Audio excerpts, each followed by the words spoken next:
Volvo's second generation XC90 is a 7-seat luxury SUV that's already given key rivals like Audi's Q7 and the Land Rover Discovery a lot to think about. Safe, efficient, clever, practical and stylish, this car continues to position the Swedish maker as a credibly prestigious automotive brand. Now, this car is better still thanks to the introduction of mild hybrid engine tech. In line with its increasing emphasis on powertrain electrification, Volvo's introduced mild hybrid B5 petrol and diesel variants into the XC90 range.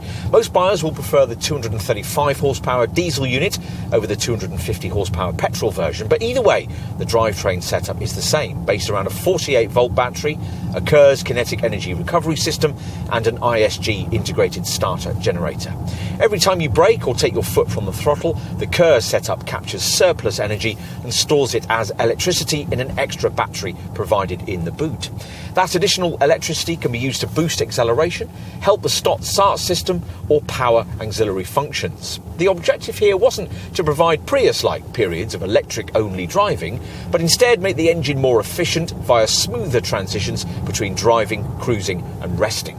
That's all been aided by revisions to the automatic gearbox and the implementation of the brand's first brake-by-wire system. And it works, especially in terms of running cost efficiency, which is significantly better than you get with obvious rivals.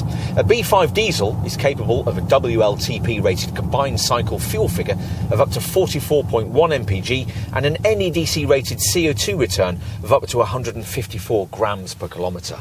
All without any need to plug in. Of course, you might want to plug your XC90 in. That's what you'll be regularly doing if you opt for the alternative T8 twin-engine variant we're trying here, with its petrol-electric powertrain and plug-in hybrid usability. Here, a 303 horsepower turbocharged, supercharged petrol engine drives the front wheels, while an 87 horsepower electric motor propels those at the back, powered by a battery pack neatly packaged away in the transmission tunnel.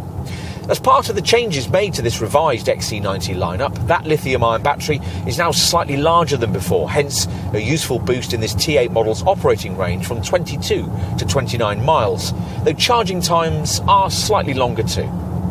Otherwise, things are much as before. The brand continues to offer a minority interest, non-electrified 310 horsepower T6 petrol model. And as before, across the range, there's the option of an active 4C chassis package, which gives you 4-corner adaptive dampers and electronic air suspension.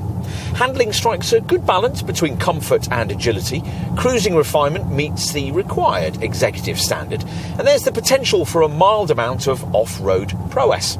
A standard pilot assist system offers a degree of highway-orientated autonomous driving technology, and you might be interested to know that conventional variants can now tow up to 2,700 kilos.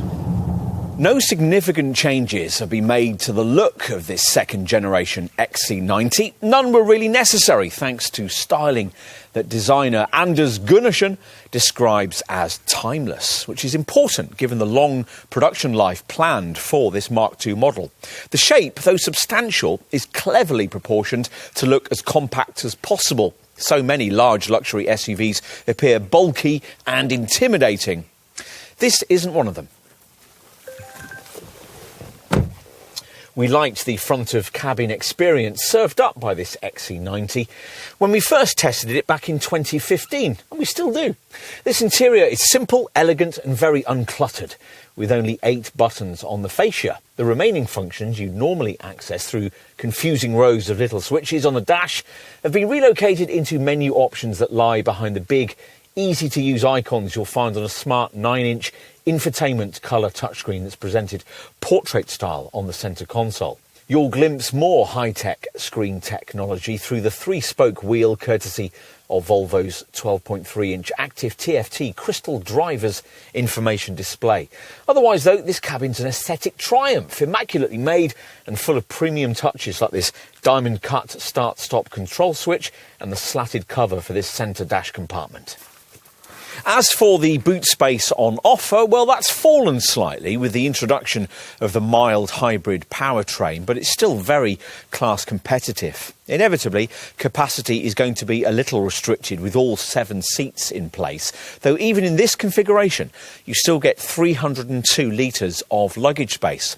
Volvo seems to be flourishing under foreign ownership. You might have expected Chinese control to stifle the company's Scandinavian character. Instead, what we've been given here is a return to Swedish charisma and an emphasis on the cool, restrained style and real-world practicality epitomised by the Gothenburg brand. Of course, this Volvo's not perfect. There are still sharper handling choices and more capable off-roaders in this sector. In balancing its own blend of virtues, though, this XC90 sets its own class standard and in doing so establishes a family benchmark amongst luxury SUVs that rivals struggle to match. Company founders Assar Gabrielsen and Gustav Larsson would have liked this car. More importantly, though, if you're shopping in this segment, we think you will too.